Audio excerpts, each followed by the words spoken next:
Я ніколі не сказала бы, што я будавала кар'еру, яна са мной здаралася. На жаль, журналістыка гэта не грошы. Якая ты зараз тэрапеўтка, якая ты зараз маркетолог-менеджер і якая ты зараз аўтарка? Я не выцягвала ўсё тое, што адбываецца са мной у IT. Менеджер як достаточно хорошая мать. Это які? Я думаю, што я сама могла быць токсікам яшчэ ты, мне здаецца. Я ж прям узбудзілася бы на гэтую тэму, што там адбываецца. Здаецца, што ў нашым даволі нарцысічным міры гэта можа быць не толькі моя праблема.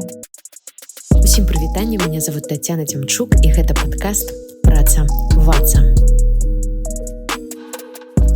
Прывітанне, Воля. Прывітанне, Таня. Дзякуй вялікі, што у гэты цудоўны, я так это гляжу ў акно, у мяне сонца, мінус 18, і мы з табой вырашылі ў нядзелю прысвяціць гэты час, як мы з табой размаўлялі, для таго, каб паразмаўляць пра твой шлях і пра нейкі метанарратыў увогуле, для чаго гэта ўсё робіцца. Вельмі чакаю на нашу размову. Давай, напэўна, пачнем, як ты зараз можаш і хочаш сябе называць.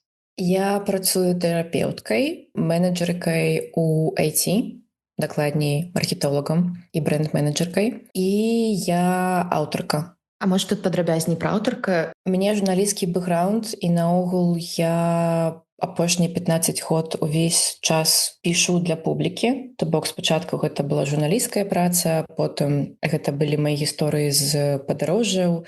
Я даволі шмат падарожнічаю.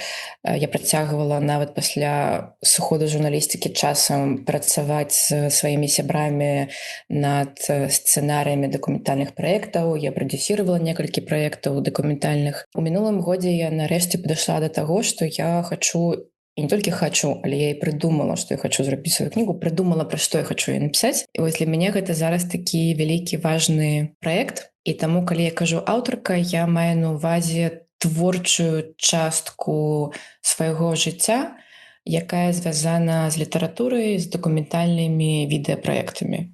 Вось так, напэўна. Усё, што звязана з тэкстам, сторітэлерка. Я хацела сказаць, да, атрымліваецца ты і тэкст, да, там маркетинг і непасрэдная праца тэрапеўткай. Тут, давай укладнім, да, мы калегі, гештальт, любовь, так, да?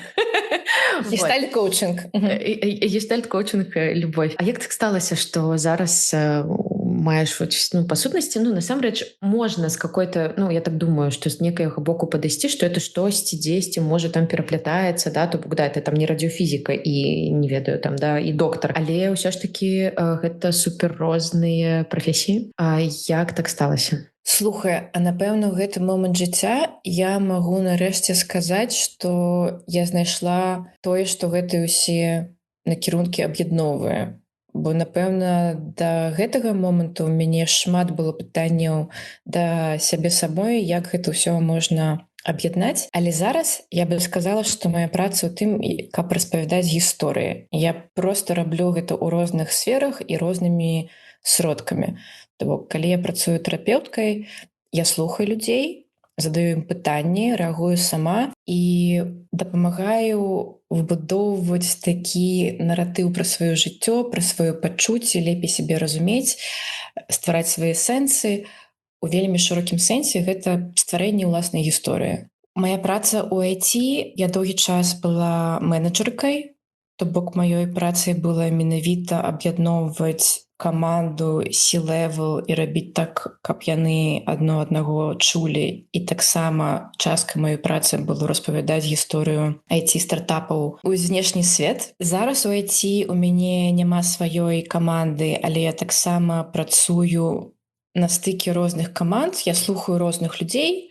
Напрыклад, я слухаю тэхнарей, і потым я тое, што яны мне распавялі, пераўтвараю такі PR-месседж. Альбо слухаю таксама розных менеджераў і дапамагаю ім адно з сабой паразумецца. І калі казаць пра пісьменніцкую, аўтарскую дзейнасць, я альбо слухаю сама сябе і распавядаю гэта іншым людзям, альбо я слухаю іншых людзей.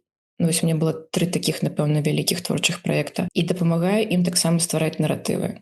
Не ведаю, ці гэта зразумела, што я зараз? Мне так, я спадзяюся нашым слухачам, калі што, пішыце ў каментарах, калі гэта не зразумела.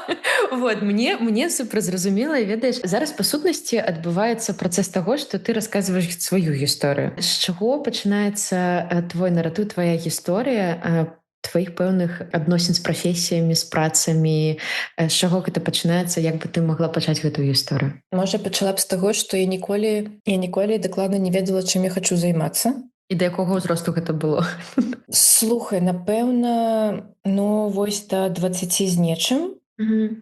Бо і да 20 з нечым у мяне былі там розныя працы, я ездзіла па work and travel, там працавала ў Штатах, я штосьці там рабіла ў Беларусі. Але першай маёй такой працай правайцай была праца ў журналістыкі ў часопісе 34 Магнет. І я там апынулася проста праз цікаўнасць. Я пазнаёмілася з рэдактарскай камандай на той момант і сказала, што вы мне вельмі падабаецесь, я не ведаю што, але я хачу з вамі. Яны далі мне там першы тэкст. Я памятаю, што гэта быў 2011 год, і гэты тэкст быў абзор серыялаў. На той момант яны толькі наша жыццё прыходзілі. Я памятаю, як я яго сядзела, пісала там да глыбокай ночы, і мне было такое адчуванне кайфу. А якая у цябе адукацыя, звязана да какая-то журналістка ці... Блізка, але не зусім, бо я скончыла філасофскі факультэт.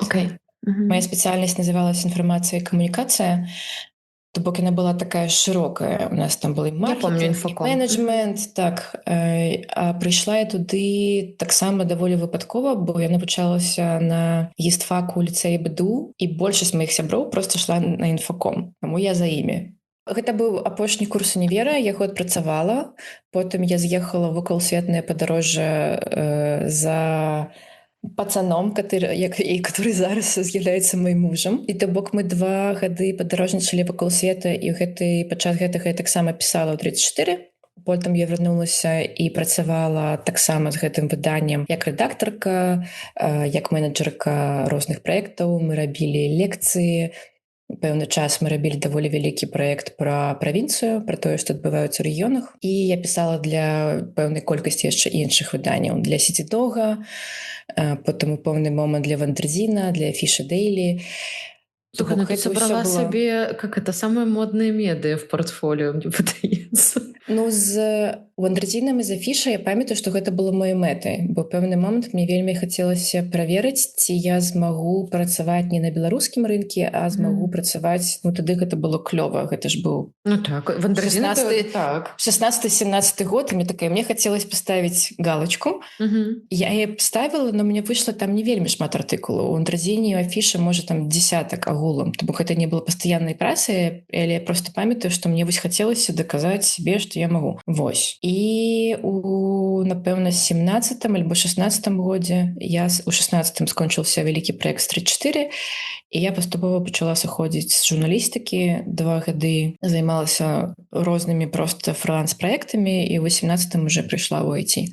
А чаму сыходзіла, помніш? Тому што, па сутнасці, знаеш, я так чую, калі слухаць, я слухаю зараз, і думаю, прям кар'ера. Ты ведаеш, я ніколі на гэта так не глядзела. І нават у IT я ніколі не сказала бы, што я будавала кар'еру, яна са мной здаралася.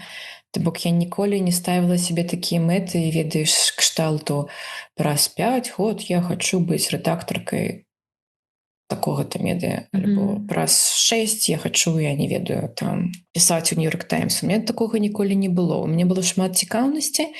Я думаю, што у мяне таксама шмат ёсць канкурэнтнасці, бо яна проста ва мне сидзіць. То бок шмат чаго са мной старалася натуральным чынам, але я ніколі гэта не планавала як план. І таму этот не дзеяслоў будавала, а дзеяслоў здаралася. Знаеш, зваротна, што эта кар'ера з табой здаралася, а не ты неяк... Цікава так, я так заліпла тут на гэтых. Так. І быў момант, калі у 34 было ў той час 2 галоўных рэдактара. Адзін у пэўны момант сыходзіў, мне прапаноўвалі пасаду, але я сказала, што я не хачу, бо я ўжо ведала, што я буду паступова сыходзіць. Чаму я сыходзіла з журналістыкі? Па-першае, журналістыка для мяне наогул была вельмі моцная, связаная з тым колам людзей. 34 была вельмі моцная каманда, вельмі такая збітая.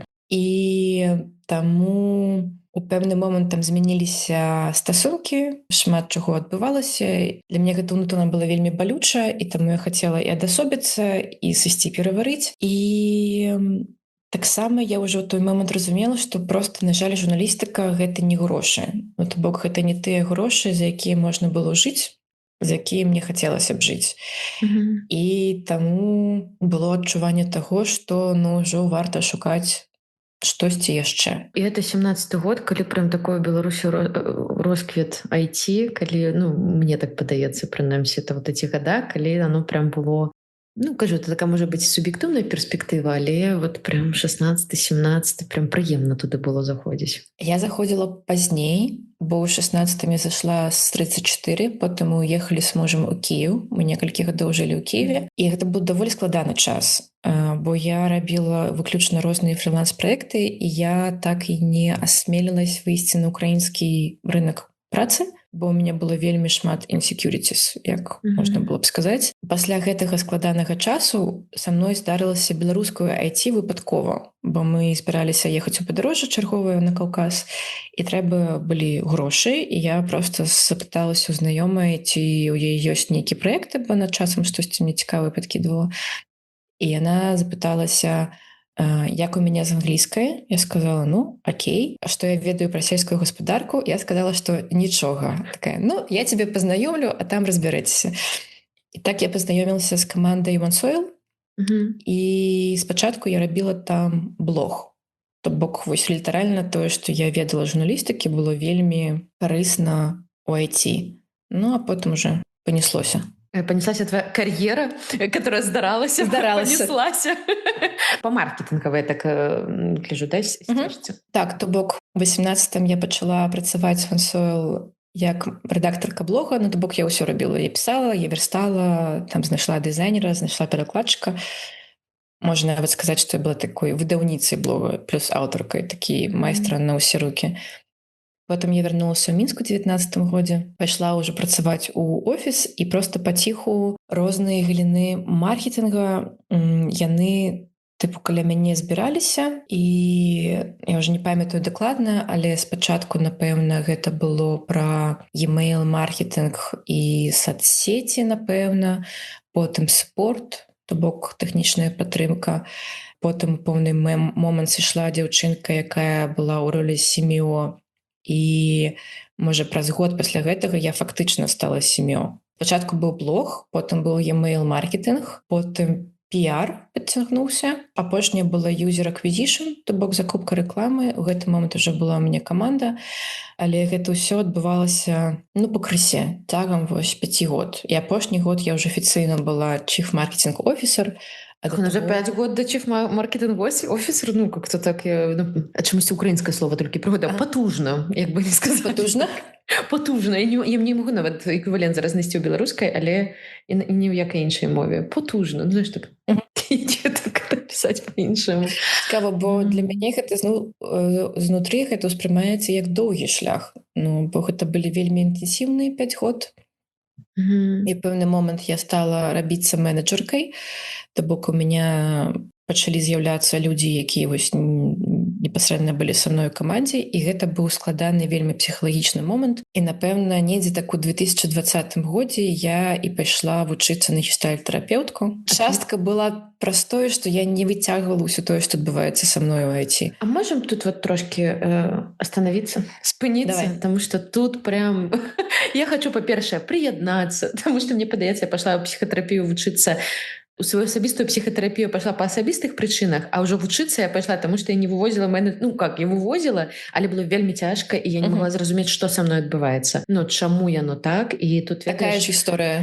Раскажы, як это было ў цябе ўвогуле? Што такога было невыноснага, ці з чым ты сутыкнулася? Так-то цікавасць да тэрапіі ў мяне даўно, з 16-го года, але гэта таксама ў першую чаргу было звязана з асабістымі прычынамі. Стасункі, разуменне сябе, разуменне таго, чаго хочацца, куды ісці, уся гэта гісторыя. І потым, напэўна, у 19-м годзе я пайшла ўжо ў такую доўгую тэрапію. Гэта была моя першая доўгая тэрапія, і потым мой тэрапеўт, ён просто распавёў пра тое, што ёсць гестальт-групы і што наогул ёсць такі фармат групавой тэрапіі, я не вельмі ведала. І калі я прыйшла на першую групу, я таксама не ведала, што бываюць групы адукацыйныя, а бываюць дынамічныя. Я адразу прыйшла ў адукацыйную. Я не збіралася. Я думала, што гэта будзе дынамічнае. Ну, па факце, я не ведала, што гэта так называецца, але думала, што ну, мы там прыйдём, патрындзім, ну, тыпу, разойдземся. А апынулася, што гэта група на 4 гады. Я такая вырашыла, ну, патрындзелі. Датрындзеліся. Вось. І менавіта тое, што гэта быў досвед групавы, групавой тэрапіі гэта было вырашальна, я думаю, бо праца менеджеркі гэта праца з камандай. Гэта пра тое, што трэба выслухоўваць людзей, разумець, што з імі адбываецца і чаму іх не атрымоўваецца працаваць. Вялікая частка працы гэта наогул быць, як я бы уже зараз сказала, дастаточна хорошай мацер'ю.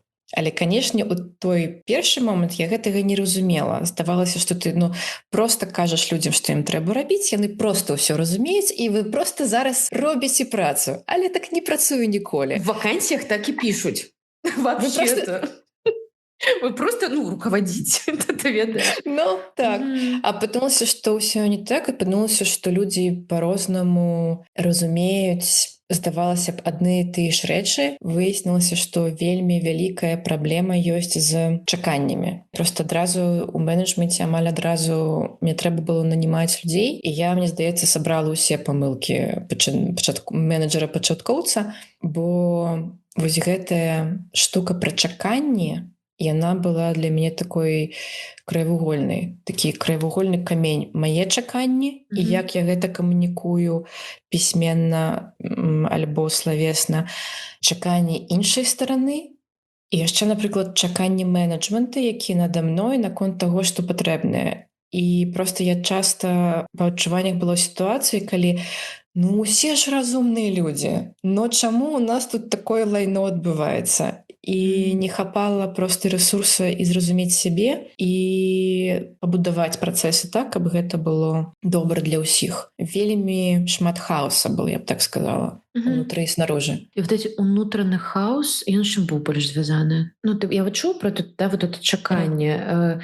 Такой фрустрацыя таго, што не адбываецца, таго, ці што з табой было так?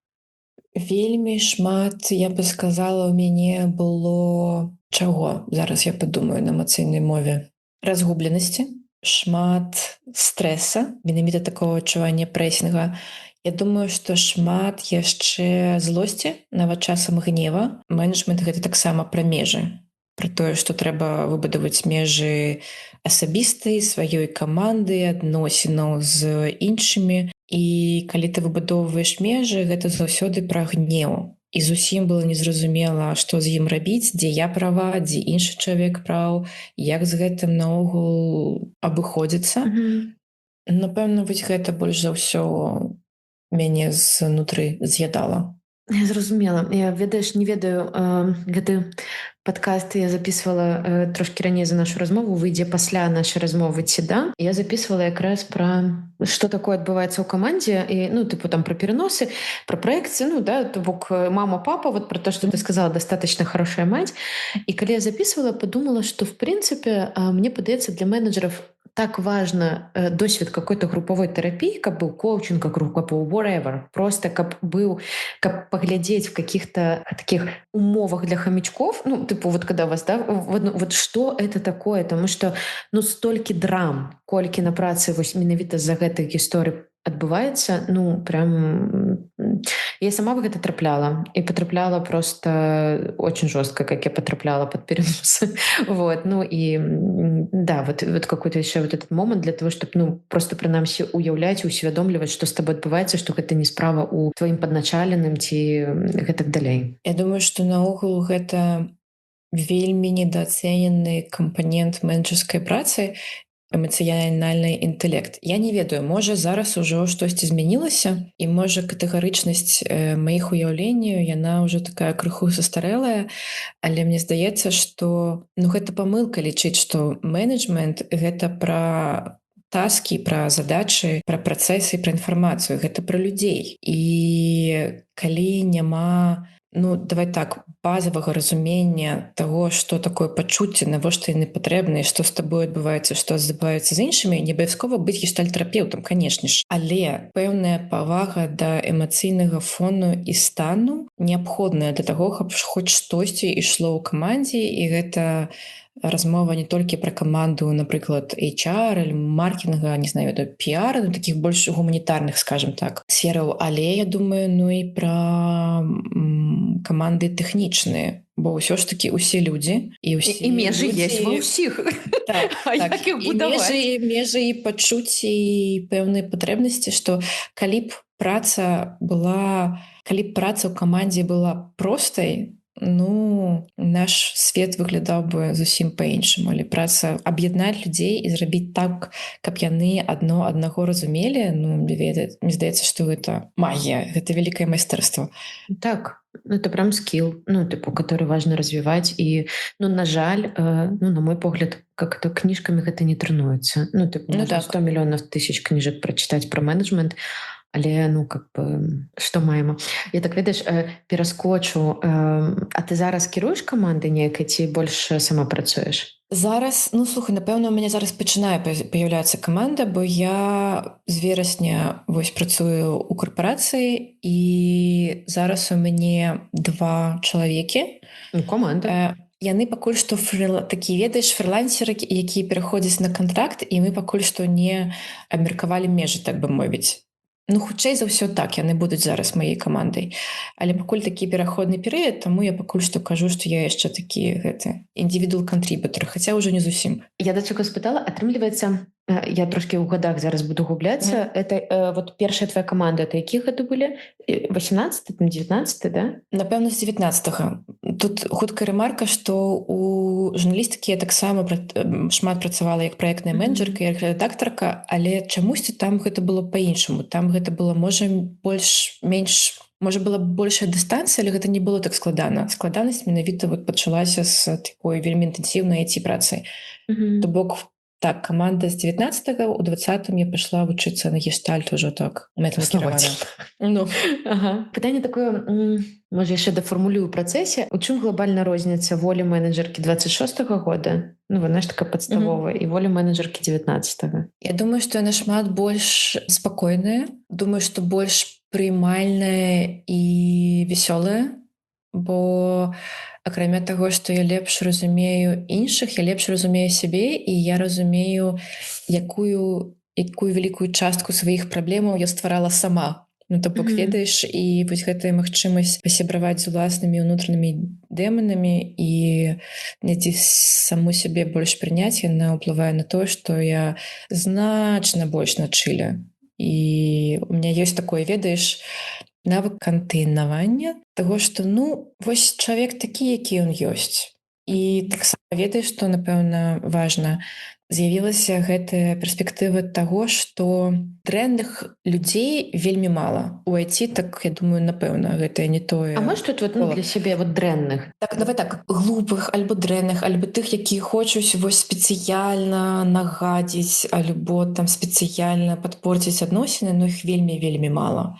Звычайна ўсе пытанні, якія ўзнікаюць, я сапраўды так гляджу на справу, што гэта праз непаразуменне, але не праз тое, што ёсць мэта зрабіць дрэнна, такая прэзумпцыя невіновнасці. І, напэўна, гэта таксама важная ўнутраная кропка, якая дапамагае глядзець на сітуацыі, на людзей больш спакойна. Падасці такую важную прям штуку зараз, ну, прынамсі для мяне, значит, ее прям вербалізавала. Вось гэта, да, из чаго ты сыходзіш про кропку, да, што па сутнасці, ну, реально люди хорошие, ну, твои супрацоўнікі, яны нармальныя, ну, тыпу, яны не дуракі, да, вот ты пра што, і уже з гэтага, што праблема вынікла, калі, ну, там, да, па сутнасці што-то паміж вами адбылася ўжо, вот, і мне падаецца, это прям класная гісторыя для того, каб знаходзіць пэўнае эфектыўнае рашэнне, што з гэтым рабіць, таму што сказаць, што ты чалавек глупы, ну, это самае простае, напэўна. Альбо што ён спецыяльна там што-нибудь, ну, заўсёды быў. Токсик. Назвать просто одним словом, что, ну, просто токсик. Как бы больше нема. Грешила, скажу, знаешь, как это я по молодости вот этой вот, да, менеджерской. Слухай, так грешила. Я думаю, што я сама, ну, тыпу, магла быць токсікам яшчэ ты, мне здаецца, бо я таксама іншая кропка важная знутраная, якая ў мяне з'явілася, гэта адчуванне таго, што такое нармальна. Бо я даволі перфекцыяністкая, і вось адчуванне таго, што ёсць праца зробленая нармальна, праца, якую можна перарабіць, праца, якая не крытычная, праца, якой будзе другая, трэцяя, 15-я ітэрацыя. І гэта таксама вельмі дапамагае у адносінах з іншымі людзьмі, бо я разумею, што маі нормы, яны могуць быць завышаныя, яны могуць сыходзіць з маіх унутраных асаблівасцяў, і яны могуць таксама перашкаджаць камунікацыі з іншымі людзьмі. Я еще так себе поставила галочку, что вельми хочется тут с тобой поразважать про вот этот концепт достаточно хорошей матери, потому что, ну, вот то, что Винникот там, да, для соправдных, ну, там, да, не соправдных, а, ну, для матерей, которые там про детей, там зразумела, а что ты тут маешь на увазе?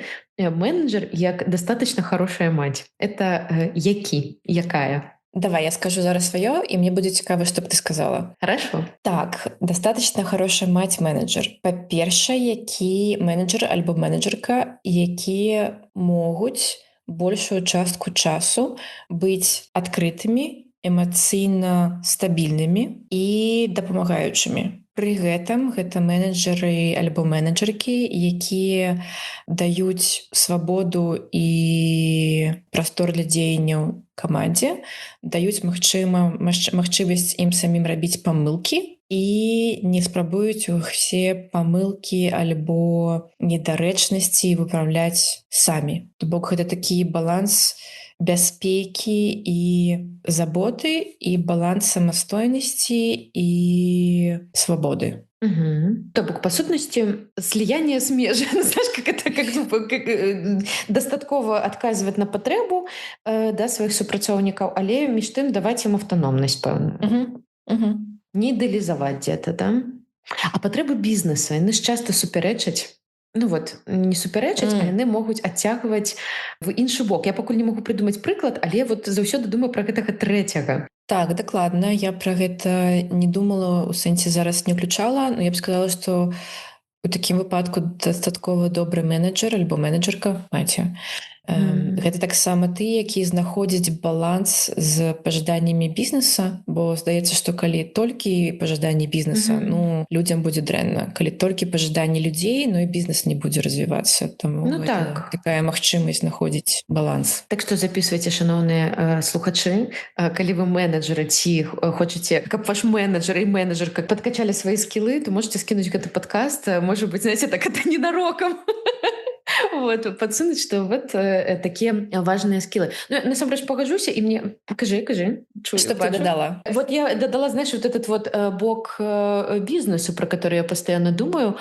Я с тобой насамрэч пагаджаюся вот в этих основных момантах, потому что, ну, на мой погляд, межы, ну, вот то, что ты казала некалькі хвілін таму, ну, гэта хіба не асноўнае, што павінна... Вот, а просто, ну, как бы все астатняе, спачатку Ариана Гранде, потом все астатняе, да, вот спачатку межы, а просто все астатняе пацягваецца, потому что калі ёсць вось гэтае адчуванне і сваіх межаў, і што для цябе окей, што не окей, то усім астатнім становіцца значна з гэтым прасцей. Насамрэч, у гэтым праблема часта з менеджерамі, у менеджераў, што, ну, са сваімі межамі ёсць нюансы, і там, ну, как бы потым пачынаецца, ну, драма прям.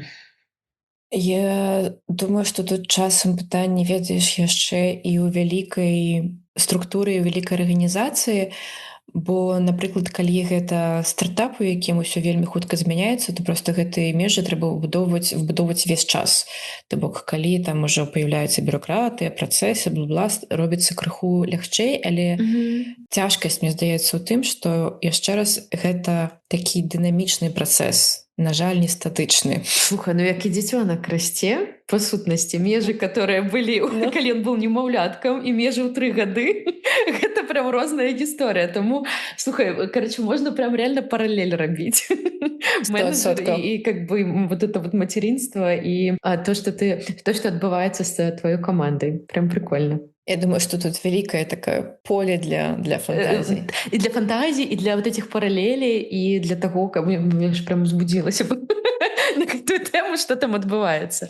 Раскажы пра то, як ты стала тэрапеўткай. Калі, ведаеш, улічваючы, што маю сама досвед, і я разумею, наколькі ён шырокі, ну, наколькі тут можна доўга распавядаць, мне цікава, знаеш, как-то, як это было ў цябе, як это адбываецца ў цябе, як эта ідэнтычнасць, вот этот кавалачак этой ідэнтычнасці дапасаваўся да таго, што ёсць за... Ну, карацей, як это вплілось в твоё жыццё? Даволі натуральна, я б сказала. У тэрапіі я даўно, з 16-го году, і там спачатку гэта былі проста індывідуальныя сесіі пад запыт, потом было некалькі адукацый. потым пачалася вось гэтая гештальт-група, і я таксама да апошняга года не была ўпэўнена, што я хачу рабіцца тэрапеўткай, бо так атрымалася, што ў пэўны момант, дарэчы, не ведаю, цікава, як у цябе было, але у мяне, напэўна, у полі, ну, вось 18-го года усе сталі тэрапеўтамі.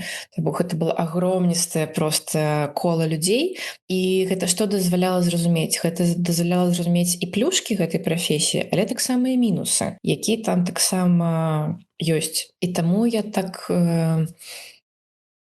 не была да апошняга упэўнена, што я хачу, але я проста вырашыла пасля таго, як скончыла адукацыю, я вырашыла, што я паспрабую. І я зрабіла пост, там некалькі пастоў, я не памятаю, сабрала першых людзей, і што, ну так і пачала. І потым я, напэўна, 1 альбо 2 разы дабірала людзей, і потым з'явілася IT, і дабор новых людзей я замарозіла, бо А вот тут вот не это, ну, выцягну. зноў з'явілася IT, атрымліваецца.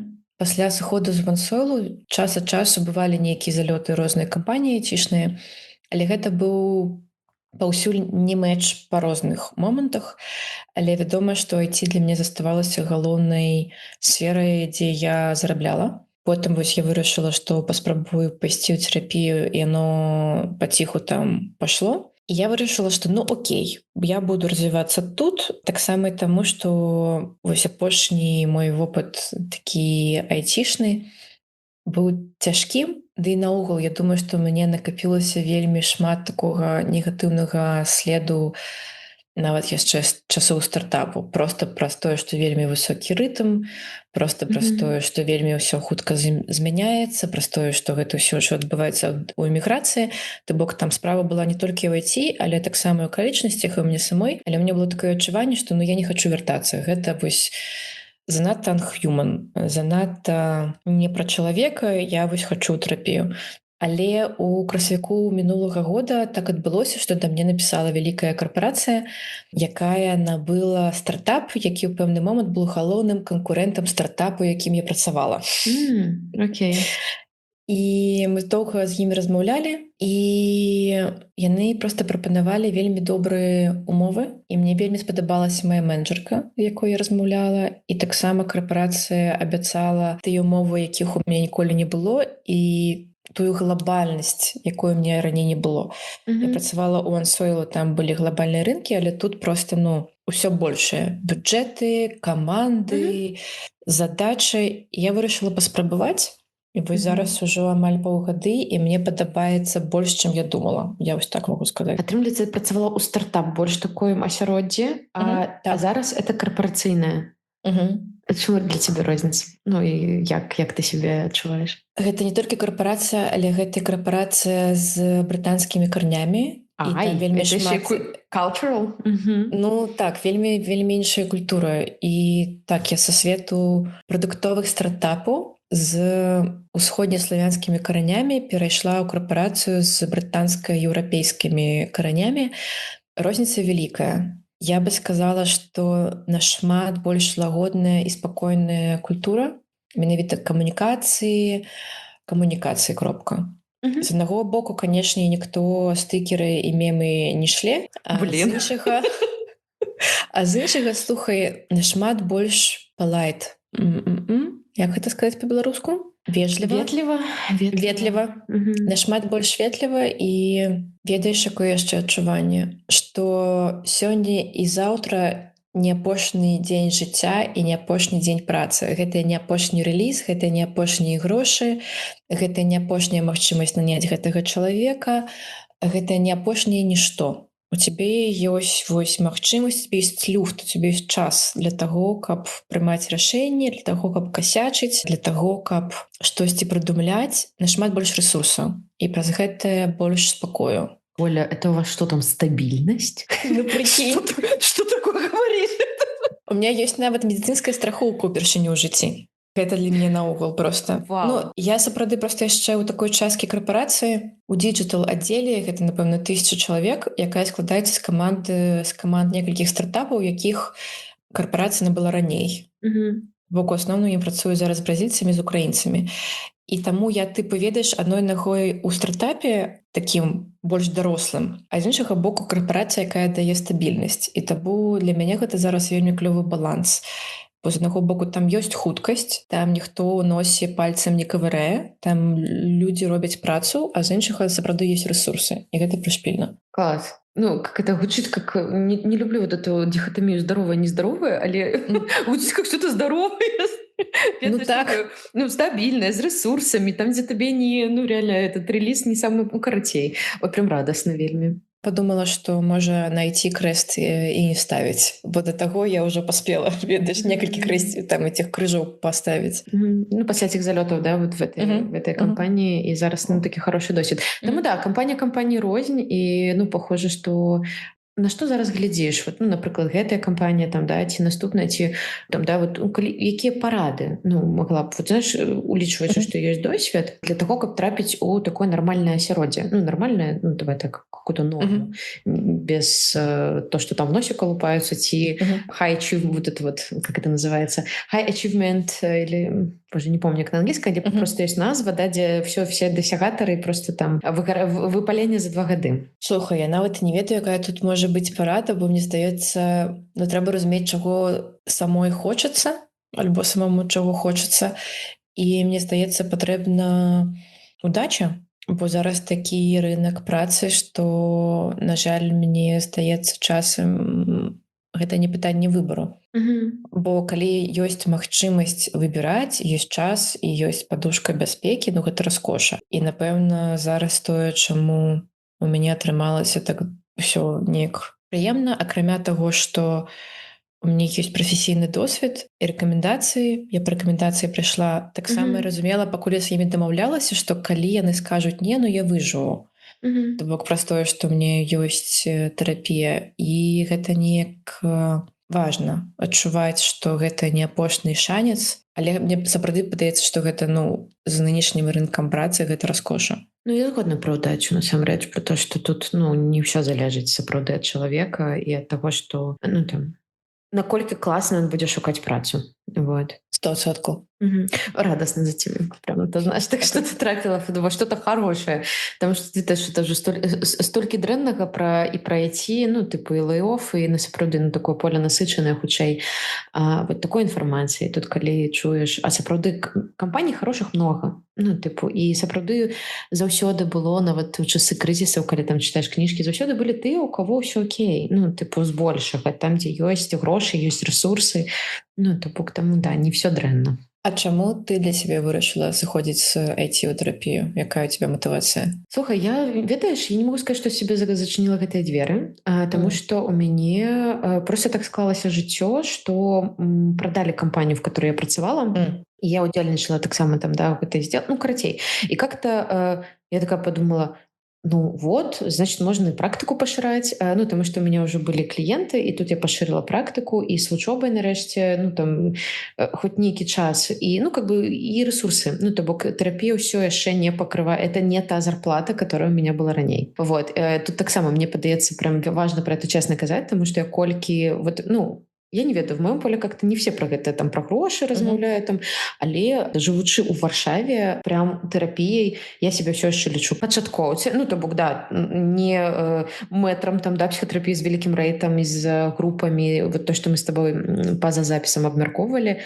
ну я тыпу працую толькі індывідуальна, і гэта зусім не тыя грошы, ну как бы, которые я привыкла зарабляць, і таму, канешне, я прям і карыстаюся рознымі там і падпрацоўкамі і так далей. Плюс, ну, у меня был ресурс и как подушка, вот, и падтрымка мужа, я заўсёды ведаю, что, ну, калі што, бэкап ёсць, ну, типу, и это такая история, которая мне дозволила подрасслабиться и заняться больше поширением практики, вот. Але я не зачынила IT, я все равно, я люблю бизнес. IT — это ці не IT, вот то, что казала про конкуренцию, да, то, что она у тебя жыве. У меня азарта багата на бизнес. Я люблю вось гэтыя задачи, челленджи, все, что звязанае з, ну, вот это бизнесовый склад, ну, вот это складником бизнесовым, и мне там прям очень хорошо, але калі одна нога там, одна не там. Вот, я так зразумела. Толькі там, как это, вот, потому что все ж таки терапевтычная праца, она мне багата дае. Згодная. Я вось задавальненнем. калі вярнулася ў IT, у мяне, ведаеш, было адчуванне таго, што я нібы дастала з полкі шафы такія буты, якія я даўно разнасіла, яны вельмі такія утульныя, але яны ўжо перасталі падабацца, я іх там запіхнула кудысьці, а вось яны зноўку мне спатрэбіліся. І я таксама, напэўна, толькі вось зараз прыняла, што ў мяне ёсць вялікая айцішная частка маёй ідэнтычнасці, бо я заўсёды на гэта глядзела як на тое, што ну гэта грошы, тыпу, што гэта грошы. Хаця зараз па факту я гляджу, што ну шмат у якіх выпадках гэта былі не толькі грошы, што гэта было вельмі шмат сэрца я ўкладала. Але пэўная частка такая заўсёды ну не, тыпу гэта не я. Але это не про меня. Это не про меня, але не гэта про меня, бо гэта ўжо ну я не ведаю какой не 10 или 8 год увайці атрымоўваецца. Да, ну тыпу і ведаеш, мне падаецца, як толькі прызнаеш, што ёсць і вось гэта, і вось гэта, і ну сапраўды мы ж дастаткова ўсё шматгранныя, вот, і ну как бы не заўсёды, каб падтрымаць некую как-то сваю грань, трэба новую прафесію, вот, але гэта можна ну нейкімі спосабамі, ну ты прынамсі, як я гэта бачу, гэта падтрымліваць. І наколькі я ведаю, творчая частка ў цябе яшчэ ёсць, пра спевы, можаш распавесці, так. Потому што мне падаецца, неполны у нас тут образ, как бы. Слухай, так, ёсць творчая частка. Мне здаецца, што ведаеш парадокс у чым, што яна мне ўнутрана здаецца маёй самай важнай, але рэсурсаў часу, там, не ведаю, грошай я вытрачаю на яе менш за ўсё, бо яна мяне ну, не корміць. Часам падкармлівае, але не корміць. І я вельмі люблю падарожнічаць, і я люблю дакументальныя праекты, і таму і таксама ну, я рэдактарка праз тое, што я шмат гадоў працавала ў журналістыкі. І таму час ад часу мне з'яўляюцца праекты, якія я раблю з іншымі. Вось, напрыклад, я была рэдактаркай кніжкі «Кут» пра беларускую прыроду.